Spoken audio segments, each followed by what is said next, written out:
흉터가 엄청나게 심하고 뭐 이런 건 아니었지만 더 좋아지고 싶은 마음이 되게 컸거든요. 그때 이제 처음으로 시술을 받아봤던 경험이 있어요. 압출이라는 행위 자체는 말 그대로 여드름을 빼내는 어떤 행위잖아요. 사실 빼내고 나서가 더 중요해요. 패치는 어느 시점에서 되게 좀 나름 효과적일 수 있다라고 판단을 하냐면,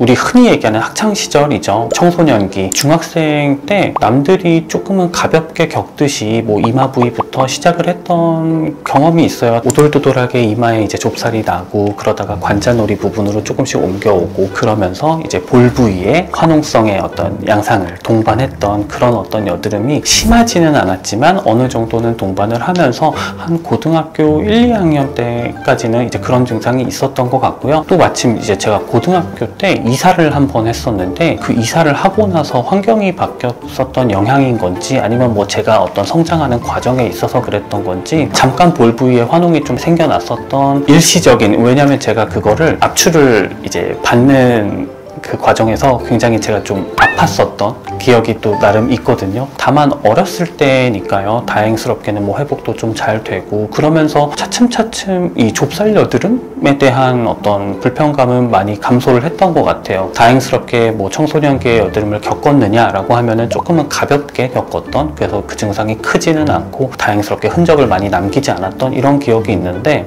그러고 나서 이제 고3 때죠. 평소 대비해서 뭐 다들 그렇잖아요. 앉아서 이제 공부를 많이 하고 하는 시기여야 되니까 체중이 갑작스럽게 엄청 늘더라고요.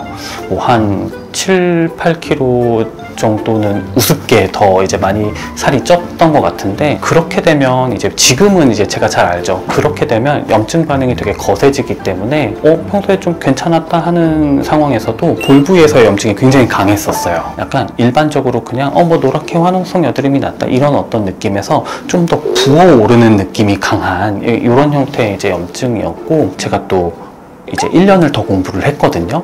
결국에는. 그래서 그 1년 이제 20살이 딱 그 된 시점에서는 살이 더 쪘어요. 그쵸. 7, 8kg 정도가 또 쪄가지고 결과적으로 한 고2 때 대비해서는 한 15kg 정도가 이제 쪘던 것 같으니까, 그때 이제 화농 양상이 굉장히 강했었어요. 아마 지금 만약에 남아있는 아주 일부의 어떤 흔적이 있다면은 이제 좀 그때 남지 않았을까라고 생각할 수 있을 만큼 좀 이제 그 염증이 생겼었던 그런 시기가 있는데, 20대 초반에서 한 중반에 이르기까지는 피부 관련해서 뭐 크게 불편감은 없었던 것 같아요. 대부분의 분들이 겪는 어떤 라이프 사이클대로의 그 증상을 저도 겪었던 거죠. 보통 일반적인 여드름 자체는 10대 중반에서 후반에 이르기까지 발현이 되었다가 한 20대 초반 정도 되면서는 오히려 자연스럽게 그 증상이 조금 완화되는 이 형태를 보이거든요. 저도 딱 어떤 그런 사이클이었다라고 보시면 될 것 같고요. 근데 이제 또 한 번 20대 한 이제 후반쯤, 중후반쯤에 이르면서 또 한 번의 이제 공부를 많이 하게 되는 시기가, 국가고시를 보잖아요. 이제 6년 학교를 다닌 이후에 국가고시를 이제 보고 한의사로서의 어떤 그 면허증을 이제 획득을 할 수 있을지 없을지 그 시험을 이제 치게 되는데, 준비하는 시간이 꽤 길어요. 좀 스트레스도 좀 많이 당연히 받게 되고, 그러니까 그때 또 이제 말 그대로 볼 부위에 염증이 좀 많이 발현을 했던, 뭐 이를테면 수면 패턴이나 스트레스 이런 것들 때문에 염증이 많이 유발이 된다라는 말씀 많이 드리는데, 제 경험상으로도 정말 잘 알고 있을 만큼 이 피부에 그런 것들이 잘 발현이 되었던 그런 경우인 것 같아요. 아마 제 이제 볼 부위에 제가 일부 뭐 지금 이렇게 영상에서 잘 보이지는 않을 수 있는데, 일부 좀 이렇게 좀 흉터가 그래도 남아있거든요. 그 흉터는 사실 20대 이전에 발생했던 흉터로는 전혀 제가 기억이 안 나고요. 그때 이제 20대 한 후반쯤에 이 염증이 많이 발생했다가 이게 아무는 과정에서 사실 그때 흉터가 가장 많이 남게 되었던 것 같아요. 제 스스로 이제 체득을 하게 된 게 20대 이후에 성인이 되고 나면서부터의 어떤 피부 트러블은 그냥 단순히 염증이 났다 없어졌다 이게 아니라 흔적이죠. 흉터나 어떤 뭐 자국을 남기게 되는 되게 결정적인 요인이 될 수 있다. 그래서 어찌 보면 성인이 됐을 때 더 관리에 이제 충실히 임하시는 게 더 좋겠다라는 좀 개인적인 어떤 경험도 가지고 있어요. 저 같은 경우는 체중 증가랑 피로죠. 이런 부분들하고 제 피부에 발생하는 어떤 염증들하고는 연관이 굉장히 많다라고 스스로 이제 판단을 하고 있습니다. 어렸을 때는 뭐 다들 그렇잖아요. 뭐 나면은 당장 그 나은 게 좀 보기가 싫고 이게 빨리 좀 없어졌으면 좋겠고, 저도 사실 손을 댔던 것 같아요. 우리가 손을 댔을 때 이게 잘 나왔다 혹은 잘 안 나왔다 이런 어떤 느낌, 그 미세한 느낌이 있거든요. 그 느낌에 관련한 부분도 사실 저도 되게 잘 알고 있고, 어렸을 때는 생각 없이 손이 좀 많이 갔었던 것 같아요. 심지어는 뭐 이제 대학교 다니면서까지도 그때 왜 염증이 좀 올라왔다고 했었잖아요. 그럴 때도 너무 막 보기 싫고 그러면은 거의 홧김에 뭐 손을 대서 이거를 압출을 하기도 했었고, 근데 이제 그런 부분들이 다 흉터가 이제 된 결정적인 어떤 기억들이 분명히 남아 있기도 하고, 그때 당시에 이제 저희 누나가 있어요. 그 같이 그 병원에서 일을 하던 그 동기분께서 의원을 하고 계셨거든요. 피부 치료를 좀 이제 받아보면 어떻겠느냐. 그때 이제 처음으로 시술을 받아봤던 경험이 있어요. 프락셀.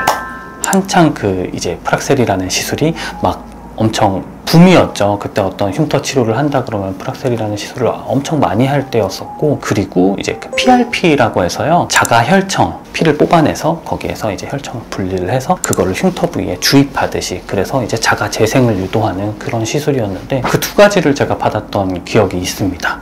효과를 크게 체감했느냐라고 하면은 솔직히 말씀드리면 엄청나게 큰 어떤 변화를 뭐 체감하거나 그러진 않았던 것 같지만 결과적으로는 좋게 작용을 했던 것 같아요. 이쯤 돼서 어쨌든 이제 제가 피부 치료를 업으로 삼고 이 압출을 매번 진행하면서, 이게 제가 압출을 다 하거든요. 이제 여기 오시는 분들께 이제 압출이나 이런 것들을 제가 다 진행을 하다 보니까 이 하나하나의 과정이 얼마나 중요하고, 하나하나의 과정이 잘못되었을 때 얼마나 안 좋은 어떤 흔적을 남길 수 있는지, 이런 부분들에 대한 인지를 확실히 하게 되었기 때문에, 그때부터는 뭐 지금 제가 얼굴에 이를테면 여기 뭐가 하나 났네 하더라도 저는 절대 이제 손을 떼지 않죠. 이제는 뭐 저를 케어해 주실 수 있는 저희 원에 또 많은 선생님들과 이제 좋은 분들이 많이 계시기 때문에 도움을 받아서 그렇게 정리를 하고 있습니다. 네.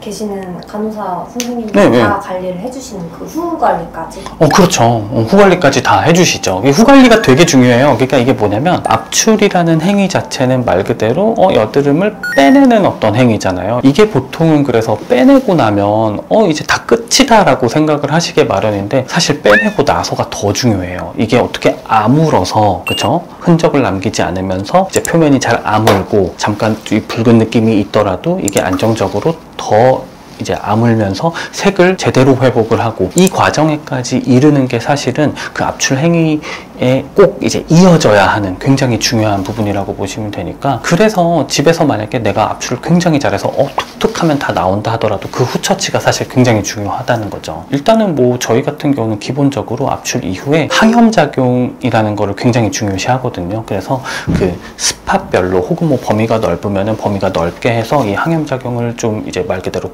확실하게 유도할 수 있는 저희만의 또 어떤 솔루션을 도포를 하고, 그 이후에 이제 진정을 해주는 이런 과정을 꼭 겪거든요. 그래서 제가 여기서 이제 선생님들 도움 받아서 압출을 받고 할 때도 꼭 그 과정을 진행을 하죠. 짧게라도요.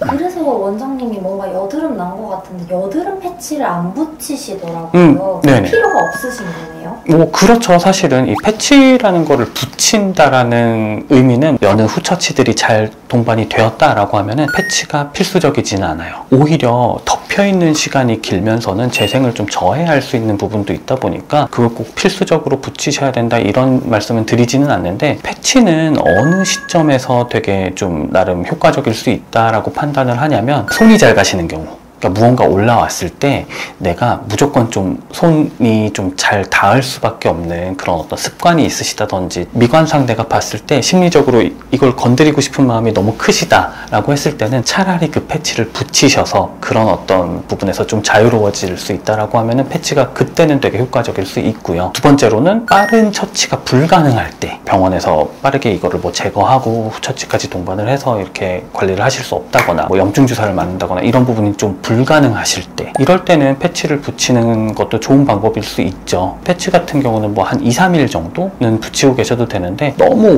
오랜 기간 동안 이제 한 부위를 계속 붙였다 가만히 있는 것도 그렇고, 붙였다 뗐다 하면서 계속 이제 붙이고 있는 시간을 길게 가져가는 것도 그렇고 결과적으로는 크게 좋지는 않아요. 여드름 패치 중에서 안에 그 항염작용을 하는 어떤 성분들을 좀 이렇게 도포가 되어 있는 그런 패치들이 있던데, 그런 것들도 상황에 따라서는 사용하시면 좋을 것 같기는 하는데, 패치는 저는 그래서 어쨌든 저 스스로는 그렇게 선호해서 잘 붙이지는 않습니다. 네.